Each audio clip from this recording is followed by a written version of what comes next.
आप देख रहे हैं लोक जनसंपर्क। 6-7 महीने बचे हैं तो सरगर्मियाँ तो तेज़ होनी है, लेकिन हमने देखिए 1.5-2 साल पहले एक नारा दिया था, गैर भाजपावाद।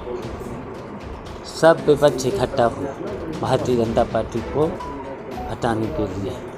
अगर सब पार्टियां एक हो जाएं तो भारतीय जनता पार्टी को हटाने में बहुत आसानी होगी।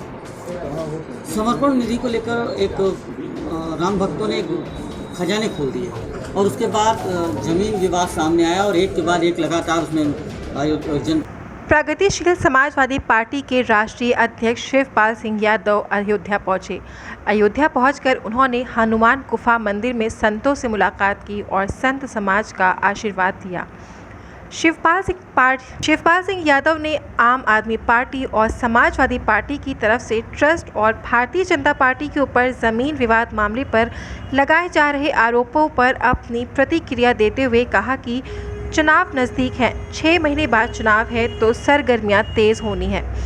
उन्होंने कहा कि हमने 2 साल पहले एक गैर भाजपावाद का नारा दिया था और सभी पार्टियां इकट्ठा होकर बीजेपी को हटाने के लिए प्रयास करें तो आसानी से भारतीय जनता पार्टी को सत्ता से बाहर किया जा सकता है। राम मंदिर जमीन खरीद विवाद पर बोलते हुए शिवपाल सिंह यादव ने कहा कि राम मंदिर निर्माण के लिए संपूर्ण देश की जनता ने अपना समर्पण किया है।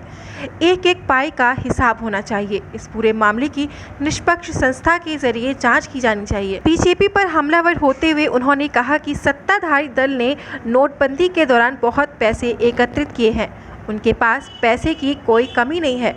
बावजूद इसके राम मंदिर के लिए उन्होंने अभियान चलाकर चंदा लिया। शिवपाल सिंह यादव ने कहा कि नोटबंदी के कारण देश के खजाने का बुरा हाल हुआ है। पूरी देश की अर्थव्यवस्था चरमरा गई है, जिसका सीधा असर जनता पर पड़ रहा है। उन्होंने मांग करते हुए कहा कि जमीन खरीद मामले पर की निष्पक्ष संस्था से जांच करानी चाहिए। पंचायत चुनाव में अध्यक्ष पद पर पर्चा दाखिल कर पाने वालों पर बोलते हुए शिवपाल सिंह यादव ने कहा कि सत्ता का दुरुपयोग हुआ है, चुनाव निष्पक्ष नहीं किया गया।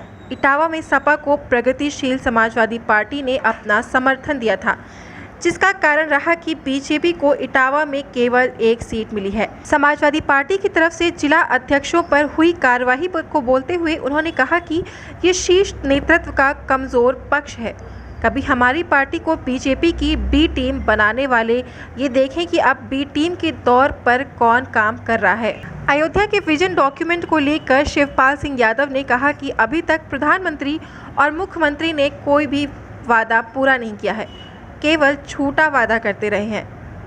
कब तक ये झूठे वादे चलेंगे? हमने पहले भी एक नारा दिया था और कहा था गैर भाजपावाद। विपक्ष एक साथ मिलकर चुनाव लड़ेगा तो आसानी से बीजेपी को सत्ता से बाहर किया जा सकता है। यदि सभी पार्टियां इकट्ठा नहीं होती हैं तो फिर सभी 403 सीटों पर समाजवादी प्रगतिशील पार्टी चुनाव लड़ेगी और सरकार बनाएगी। इसके लिए बूथ स्तर पर तैयारी कर रहे हैं। दिया है राम मंदिर के लिए तो उसमें एक एक पाई का हिसाब होना चाहिए, तो उसकी तो फिर क्लियर करना चाहिए। बिल्कुल जांच निष्पक्ष संस्था के द्वारा होना चाहिए। और जब पूरे देश की जनता ने पैसा दिया है, वैसे तो भारतीय जनता पार्टी के लोगों पर पैसे की तो कोई कमी है नहीं। पूरा देश के खजाने का जो हाल हुआ है नोटबंदी के समय से लेकर के पूरे देश की अर्थव्यवस्था चरमरा गई है, उसका असर जनता पर सीधा पड़ रहा है। तो उनको फिर तो पैसे की ज़रूरत नहीं थी, उनके पास बहुत ही पैसा था, लेकिन तब भी उन्होंने चंदा मांगा, जनता ने दिया। तो एक एक पाई का हिसाब होना चाहिए ना। आम आदमी पार्टी हो चाहे समाजवादी पार्टी हो, राम भक्तों के लिए जो जमीन खरीद का आरोप लगा है उसको लेकर लगातार भाजपा पर हमलावर है और भाजपा हमेशा बैकफुट पे है। आप देख रहे हैं लोक जनसंपर्क।